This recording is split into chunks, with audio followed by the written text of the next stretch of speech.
कहानी का शीर्षक है बारिश, चाशनी और रौन। चाशनी का जन्मदिन अगस्त में आता है और अगस्त में बारिश भी आती है। बारिश आती थी और जाती भी नहीं थी। चाशनी सोचती, मेरे जन्मदिन पर ही बारिश क्यों आती है, कहीं जा भी नहीं सकते। जब वह 4 साल की हुई तो भीमताल गई। बारिश उसे ढूंढती वहां पहुंची, फिर ताल पर फिसली और जोर से बरसी। सभी को भागना पड़ा। जब चाशनी 5 साल की हुई तब भरतपुर गई थी चिड़ियों को देखने। पर बारिश वहां भी आ गई साथ साथ।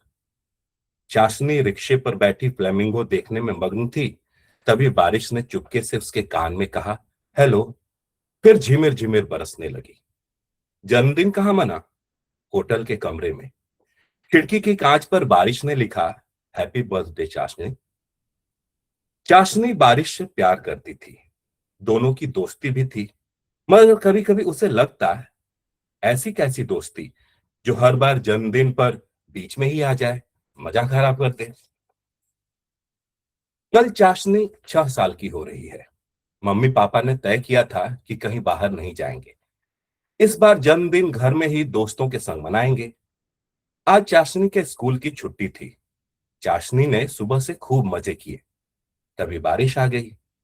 उससे मिलने चाशनी नीचे सोसाइटी में उतरी। बारिश खूब खुश हुई। वह धार धार बरसी बरसी। चाशनी खूब नहाई। देर तक छप छप छप छप करती रही। उसके पापा दूर खड़े रहे छाते के नीचे। कहते रहे, बस करो चाशनी, तबीयत खराब हो जाएगी। पर चाशनी सुनती नहीं थी। उसे देर तक जो नहाना था, वो मन ही मन सोच रही थी, पापा क्यों नहीं समझते? अगर आज अच्छे से नहीं मिली बारिश से तो गड़बड़ हो जाएगी। कल पार्टी के वक्त जब दोस्त अपने अपने घरों से निकलेंगे, तभी अभी आ जाएगी और बालकनी में ही कहेगी हैप्पी बर्थडे चाशनी। और फिर कोई दोस्त नहीं आएगा। दोस्त नहीं आएंगे तो जन्मदिन कैसे मनेगा? वह इसी उधेड़ बुन में थी। तभी उसे पापा की आवाज सुनाई दी, जन्मदिन की शॉपिंग भी करनी है, नहाती मत रहना, जल्दी करो। शॉपिंग, यह सुनते ही वह खुश हो गई। खुदकते हुए वह पापा के पास चली आई। पापा ने तौलिए से उसके बाल पोंछे। फिर दोनों वापस लौटे। थोड़ी देर में बारिश रुक गई, मानो उसने सुन लिया हो कि चाशनी शॉपिंग के लिए जा रही है। चाशनी और उसके मम्मी पापा पास के एक मॉल के लिए निकले। मम्मी ने कहा, अब बारिश नहीं आएगी। पापा ने हाँ में सिर हिलाया। चाशनी ने ऊपर देखा। बारिश बादलों के बीच मुस्कुराती दिखी। चाशनी भी मुस्कुराई और हाथ हिलाया, बाय, सी यू। मॉल आज सुस्त सा था। आम दिनों की तरह वहां भीड़ भाड़ नहीं थी। तीनों एक गारमेंट स्टोर में घुसे। स्टोर स्टाफ ऊँघते से लगे। एक युवती हैंगर पर टंगे कपड़ों में इस्त्री कर रही थी। चाशनी ने एक सैंडल पसंद की। उसे कुछ और नहीं चाहिए था। मम्मी पापा रिटर्न गिफ्ट के लिए कुछ देख रहे थे। उन्होंने चाशनी को एक सीट पर बिठा दिया। फिर वे piggy bank, colour set, stationery kit आदि देखने लगे। चाशनी कुछ देर इधर उधर देखती रही। स्टोर में पर्स, कपड़े, जूते, रुमाल आदि करीने से जमाए गए थे। वह कई बार इन्हें देख चुकी थी। अब उसकी किसी चीज में दिलचस्पी नहीं थी। एक आध बार उसने मम्मी पापा की ओर देखा। वे खुद में ही व्यस्त थे। चाशनी अब ऊबने लगी थी। उससे सीट पर बैठा नहीं जा रहा था। वह सीट से उतरी और खिलौनों के कॉर्नर की तरफ चली गई। वहां ढेर सारे खिलौने थे। बैटमैन, स्पाइडरमैन और हनुमान से लेकर बारबी तक। कुछ देर तक वह बेमन से उन खिलौनों को उलटती पुलटती देखती रही। पिछले कुछ सालों में वह ऐसे खिलौनों से खूब खेल चुकी थी। खिलौने भी या तो चुप थे या अपने ही में मग्न। उन्हें भी चाशनी में कोई दिलचस्पी नहीं थी। चाशनी उनके सामने से गुजरते हुए एक कोने में चली गई। इससे पहले वह उधर नहीं आई थी। वहां एक पुराना हैंगर खड़ा था, जिस पर एक मुस्कुराता हुआ मुलायम गुड्डा लटका था। गुड्डे ने लाल सफेद धारीदार टी शर्ट और नीले रंग की हाफ पैंट पहनी थी। सिर पर एक हल्की नीली पीली टोपी भी थी। वह बहुत प्यारा लग रहा था। चाशनी को लगा कि वह उसे लगातार घूरे जा रहा है। जैसे ही चाशनी ने उसकी ओर देखा, उसने हाथ हिलाया, मानो वह चाशनी को बुला रहा हो। चाशनी ने उस पर ध्यान नहीं दिया। वह फिर दूसरे खिलौनों को देखने लगी। तभी एक धीमी सी आवाज आई, हाय चाशनी। चाशनी को हैरानी हुई। उसने इधर उधर देखा। उसे लगा कि कोने में टंगा गुड्डा उसे पुकार रहा है। चाशनी उसके पास चली गई। तुमने मुझे पुकारा? और तुम्हें मेरा नाम कैसे मालूम? चाशनी ने एक एक करके कई सवाल गुड्डे से पूछ लिए। मैं तो यहाँ कई महीने से हूँ। मेरा नाम रॉन है। तुम तो यहाँ अक्सर आती जाती हो। पिछले महीने ही तुम्हारा नाम पता चला। तुम्हारी मम्मी तुम्हें चाशनी कहकर पुकार रही थी। रॉन ने कहा। ओह, मैंने तो पहले तुम्हें नहीं देखा। चाशनी बोली। हाँ, तुम इस कोने में कभी नहीं आई। रॉन ने कहा। तुम इतने प्यारे हो, तुम्हें इस कोने में क्यों टांग रखा है? चाशनी ने पूछा। सवाल सुनकर रॉन चुप हो गया। उसके चेहरे पर उदासी घिरने लगी थी। कुछ पल चुप रहने के बाद उसने गहरी सांस भरी, फिर कहना शुरू किया। मैं अब एक डिफेक्टेड खिलौना हूं। यहाँ आया तो मैं ठीक था। फिर एक दिन एक शरारती बच्चा इस स्टोर में आया। उसने मुझसे खेलते हुए मुझे चोट पहुंचाई। कहते हुए रॉन ने सिर झुकाया। चाशनी ने देखा उसकी टोपी ऊपर से फटी हुई थी, जिससे अंदर का सफेद फैब्रिक झांक रहा था। मेरे साथ जो खिलौने आए थे, उन्हें बच्चे लेकर चले गए। मुझे कोई नहीं लेता। रॉन उदास स्वर में बोलता रहा। अब क्या होगा तुम्हारा? क्या तुम हमेशा यहीं रह जाओगे? चाशनी ने जिज्ञासावश पूछ लिया। पिछले हफ्ते मैनेजर ने कहा कि मुझे कबाड़ खाने भेज देंगे, जहां मुझे स्क्रैप कर दिया जाएगा। रॉन ने बात पूरी की। यह सुनकर चाशनी को बहुत बुरा लगा। वह बोली, उदास न हो रॉन, तुम मेरे घर चल सकते हो। यह कहते हुए चाशनी ने रॉन को उठाया और उसे लेकर मम्मी के पास चली आई। मम्मी ने अब तक गिफ्ट्स चुन लिए थे। अब वे काउंटर पर बिलिंग कराने के लिए अपनी बारी का इंतजार कर रही थी। मम्मी, मुझे यह गुड्डा लेना है, इसकी भी बिलिंग करा देना। चाशनी ने मम्मी से कहा। मम्मी ने गुड्डे को एक नजर देखा, फिर उसे बिलिंग काउंटर पर गिफ्ट्स के बीच रख दिया। स्टाफ ने एक एक करके सारे गिफ्ट्स की बिलिंग शुरू कर दी। चाशनी खुश थी कि उसे एक प्यारा गुड्डा मिला है। अब वह उसके साथ भी खेलेगी, कल जन्मदिन पर दोस्तों को दिखाएगी। यह सोचते हुए उसने बिलिंग काउंटर पर पड़े रॉन को देखा। रॉन आंखें बंद किए जैसे अपनी बारी का इंतजार कर रहा था, और चाशनी उसे देख देख कर खुश हो रही थी। मैडम, इस खिलौने की बिलिंग नहीं हो सकती, आप इसे रहने दें। बिलिंग स्टाफ ने रॉन को देखा तो बोल पड़ा। क्यों? मुझे तो लेना है। मम्मी बोली।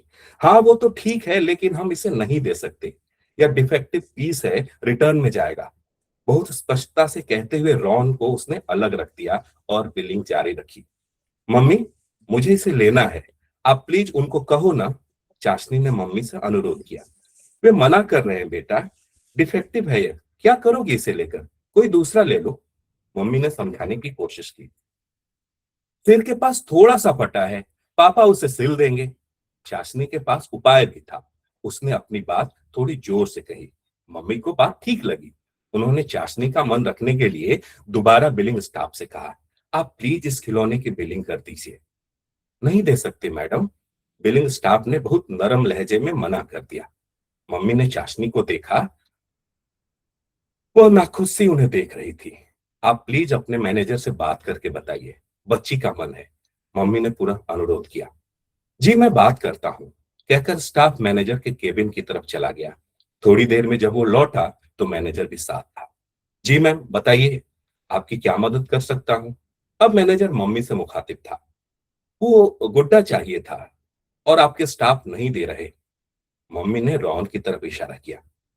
जी, इसे नहीं बेच सकते, यह डिफेक्टिव पीस है। इसका फैब्रिक फाइबर बाहर निकल रहा है। अगर किसी बच्चे ने खेलते हुए निगल लिया तो नुकसान करेगा, इसलिए कंपनी पॉलिसी के हिसाब से यह रिटर्न में जाएगा।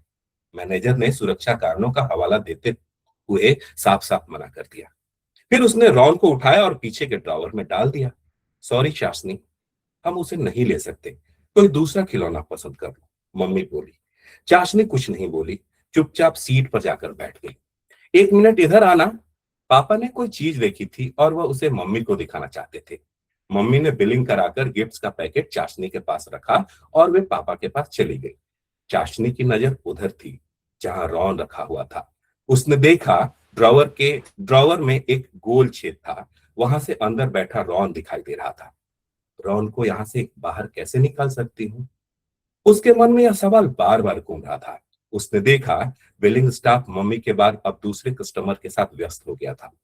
मुझे ड्रॉवर से रॉन को निकाल लेना चाहिए, पर कैसे? स्टाफ तो मना कर रहे हैं। यदि बिना बताए रॉन को निकाल लो तो? सवाल जवाब के बीच चाशनी के मन में एक बार ही यह बात आई, बिना बताए ले लेना यह तो सही नहीं होगा ना। फौरन उसके मन में दूसरी बात भी आई, पर रॉन, उसे तो कबाड़ खाने में बेच देंगे ये लोग, स्क्रैप कर देंगे। इस कल्पना से भी वह सिहर उठी। रॉन को यहां ऐसे नहीं छोड़ सकते, उसको तो निकालना ही होगा। चाशनी सोचने लगी। उसने देखा काउंटर पर भीड़ बढ़ने लगी थी।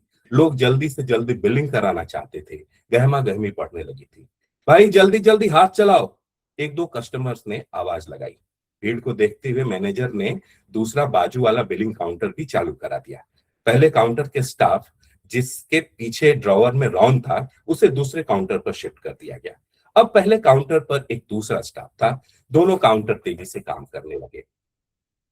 अचानक चाशनी की आंखें चमक उठी, जैसे उसने कुछ तय कर लिया हो। वह चुपचाप अपनी सीट से उठी और पहले काउंटर के पास चली गई।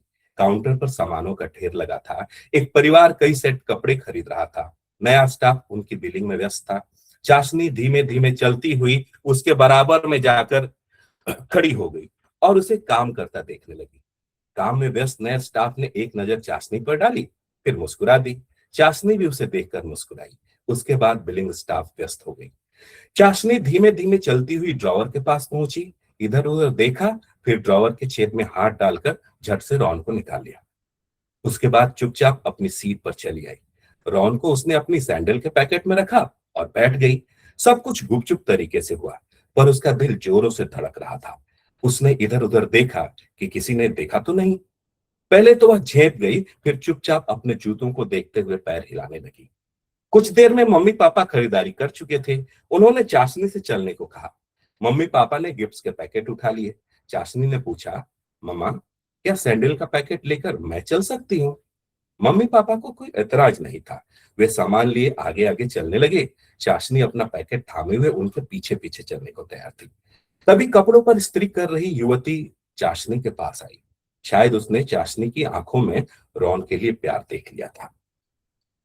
युवती ने चाशनी के पैकेट में हाथ डाला और रॉन को लेकर काउंटर की तरफ चल दी। चाशनी हैरान थी। उसकी गलती पकड़ी गई थी। क्या युवती ने उसे देख लिया था? अब क्या होगा? रॉन को वापस उस टावर में वो रख देगी? ऐसे में तो रॉन कभी बाहर नहीं जा पाएगा। मन में बहुत सारी बातें चलने लगी थी, पर चाशनी वहां ठिठक गई थी, मानो उसके पैर फर्श पर जम गए हों। उधर मम्मी पापा अपनी ही बातों में उलझे गेट की तरफ बढ़ रहे थे। अब क्या होगा? वह काउंटर की तरफ देख रही थी। वहां अभी भी भीड़ थी। वह युवती काउंटर पर गई। उसने नए बिलिंग स्टाफ के कान में कुछ कहा। काम में उलझे स्टाफ ने एक नजर चाशनी की तरफ डाली, फिर रॉन को ले लिया। चाशनी का दिल जोरों से धड़क रहा था। वह घबरा गई थी। स्टाफ ने रॉन का टैग निकाला, फिर उसे युवती को दे दिया। उसके बाद अपने काम में पूर्वत लग गई। युवती खिलौने लेकर चाशनी के पास आई। उसने धीमे से रॉन को चाशनी के शू बॉक्स में डाला और मुस्कुरा कर चली गई। चाशनी आंखें फाड़े उसे देखती रही, कुछ कह नहीं पाई। चाशनी, वहां क्या कर रही हो? पापा ने आवाज दी। चाशनी उसकी तरफ दौड़ पड़ी। तीनों स्टोर से बाहर निकल आए। अब चाशनी के पास रॉन तो था, पर न जाने क्यों उसका मन भारी हो आया था। पर न जाने क्यों उसका मन भारी हो आया था। मॉल के गेट पर मम्मी पापा कुछ जाने पहचाने अंकल आंटी मिल गए। मम्मी पापा उनसे बातें करने लगे। चाशनी ने मम्मी पापा से कहा, क्या मैं वहां सामने गार्डन में थोड़ी देर खेल सकती हूँ? पापा ने कहा, ठीक है, पर दूर नहीं जाना। चाशनी मॉल के बाहर निकल आई। पैकेट उसके हाथ में था। आसमान बोझिल था, जैसे कोई राज छुपाए बैठा हो। तभी एक बूंद उसके बाएं गाल पर गिरी। बारिश। चाशनी फुसफुसाई। फिर उसने पैकेट जल्दी से पैकेट खोला, रॉन को बाहर निकाला, उसे सीने से लगाकर चंपा के पेड़ों की तरफ भागी। वहां चंपा के फूलों की भीनी खुशबू फैली थी। चाशनी ने रॉन को दोनों हाथों से पकड़ कर हवा में उठा लिया, आसमान की तरफ। बारिश देखो, रॉन मेरा नया दोस्त, वह बोली। पर हवा ठहरी हुई लग रही थी। कोई जवाब नहीं, जैसे सब कुछ ठहर गया हो। चाशनी जैसे किसी बात के इंतजार में थी। तभी एक बूंद रॉन के बाएं गाल पर गिरी, दूसरी दाहिने पर, और तीसरी उसकी टोपी के पास माथे पर।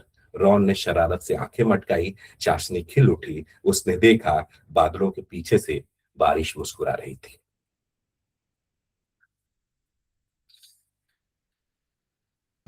शुक्रिया, शुक्रिया नवनीत भाई।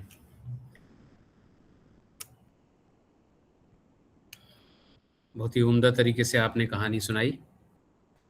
अब हम लोग तो सुनते सुनते मन मुग्ध हो गए। जी, जी, जी। बताएँ, बताएँ। जी, बोलें। जब कहानियां हम लोग सुन रहे थे तो एकदम जी, से इनके चाशनी की कहानियां और रॉन की जो हकीकत थी, जो स्क्रेप में पड़े हुए थे, उनकी कहानियों से जोड़ने के प्रयास कर रहे थे जी, कि किस तरह से लोग सिचुएशन कई बार होते हैं और उस सिचुएशन को कोई व्यक्ति ऐसा है जो हेल्प करने का प्रयास करता है और कुछ मजबूरियां या कहिए या कोई पावर कहिए, इस तरह की चीजें वो उन चीजों को निचोड़ने में लगे हुए रहते हैं। तो वो सारी चीजें कनेक्ट करने का हम लोग प्रयास कर रहे थे। तो बहुत अच्छा हम लोग को लगा। ये चाशनी और रॉन की जो दोस्ती थी, इस पे बहुत अच्छा हम लोग को लगा। Thank you. जी। जी, सज्जद जी शायद कुछ कहना चाहते हैं? जी, मैं नवीन जी, सबसे पहले बहुत अच्छी रचना के लिए आपको बधाई। और ये शब्दों पर, भाषा पर, उसके वाक्य विन्यास पर, उसके पूरे कंटेंट पर बड़ी मेहनत करते हैं। रूम टू रीड में मैंने आपके साथ काम किया, मेरी पुस्तक पर आपने काम किया था, रूमों को डर लगता है, जो वहीं से छपी। तो ये कहानी, मैं सोच रहा था कि बारिश के कॉन्सेप्ट को जो इतनी खूबसूरती से आप बुनाई कर रहे हैं, और फिर कहानी एक नए धरातल पर जाती है। ऐसा लगता है कि कहानी अपनी जगह से कहीं हट गई है, और कितनी खूबसूरती से फिर बारिश को आप बाद में लाते हैं। तो बारिश से जो उसकी संवेदनशीलता है बच्ची की, वो इतनी खूबसूरती से आपने उसमें पिरोया है। और जो रॉन है, उसको लेकर के जो आज के समय में किसी चीज को डिफेक्टिव बताकर दूर कर दिए जाने वाली जो चीज है, जो हमारी अपनी बहुत प्रिय होती है, बहुत प्यारी होती है, उन चीजों को दूर करने की जो एक वो चली है, जो एक संस्कृति कहा जाए, उस संस्कृत से इस बच्चे का जो जुड़ाव है, और लास्ट में जो बारिश की बूंदों के साथ जो उसके यानी उसके कोमल हृदय है, उस हृदय के साथ जो कहानी को कनेक्ट किया है, वो लाजवाब है। और सबसे मजे की बात है कि कहानी में कहानी दिखी। असली चीज तो एक है कि कहानी है, और कहानी अपने आप में बहुत सुंदर है। तो आपको बहुत बधाई हो, बहुत सुंदर कहानी। शुक्रिया सर।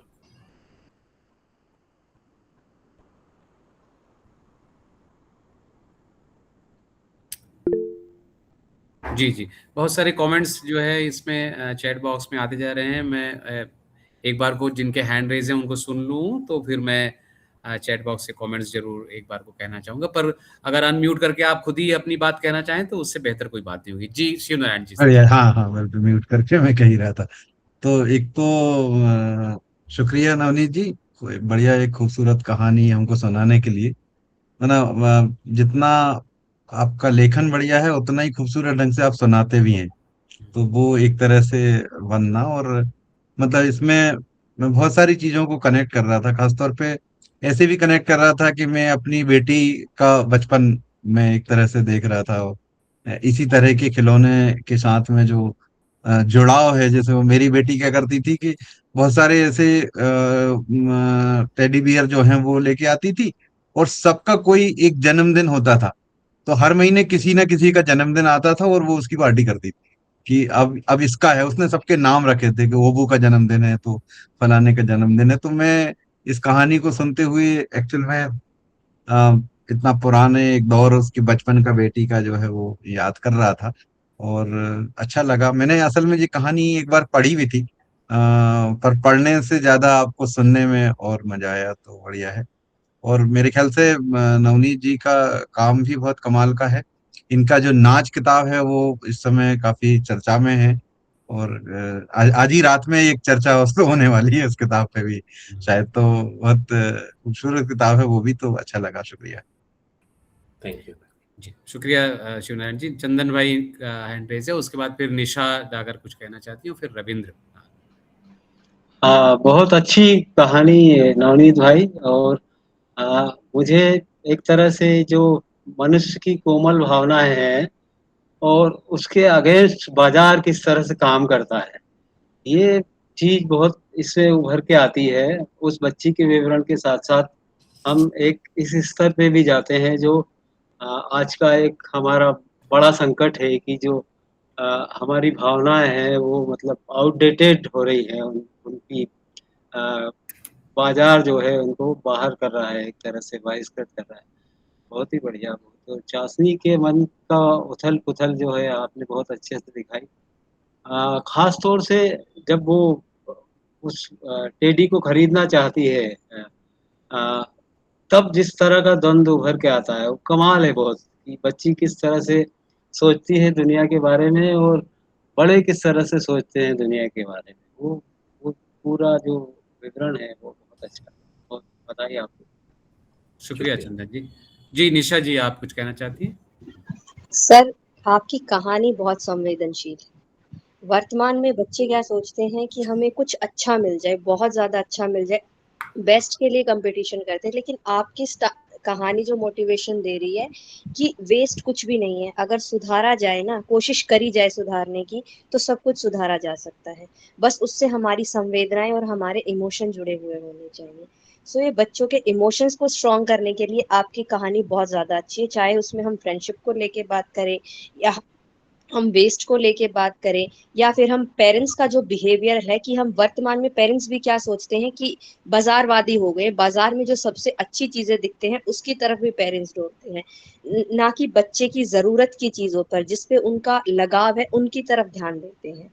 सो बच्चे के लिए और पेरेंट्स के लिए बहुत अच्छी सीख हमें इस कहानी से मिल सकती और मिलती है। Thank you. जी निशा जी। जी रविंद्र आरोही। जी रविंद्र जी बताएं। ये बहुत अच्छी कहानी है, सुनी मैंने। अमूमन होता यह है कि दो तरह से कहानियां लिखी गई हैं हिंदी में। एक तो खालिस बच्चों के लिए, या एक है कि बड़ों के लिए लिखते हैं जिसमें बच्चों की बात कही जाती है, पर उसमें उसे बच्चे पढ़ नहीं पाते हैं। उसमें बच्चों की बातें तो होती हैं, पर आप सुन रहे हैं ना, पर जी जी। हाँ, बच्चे पढ़ नहीं पाते हैं। इस कहानी की सुंदर बात यह है कि इसमें बच्चों की दुनिया से बड़ों की दुनिया में और बड़ों की दुनिया से बच्चों की दुनिया में गजब की आवाजाही है, जिससे समझते हैं कि बच्चों के साथ बड़े कैसे डील कर रहे हैं। यहाँ पर वो जो उसके बैग में रख देती है खिलौने को, या ऐसे कैसे वो सोच, एक बच्ची कैसे देख रही है बड़ों को, कैसे देख रही है, और बड़े उस बच्ची को कैसे देख रहे हैं, डील कर रहे हैं। ये बहुत बड़े लेयर की बहुत सुंदर और बड़ी कहानी, बहुत गजब की कहानी है। जी शुक्रिया शुक्रिया। रविंद्र जी। प्रमोद जी और उसके बाद फिर हेमंत जी। जी शुक्रिया अनिल जी।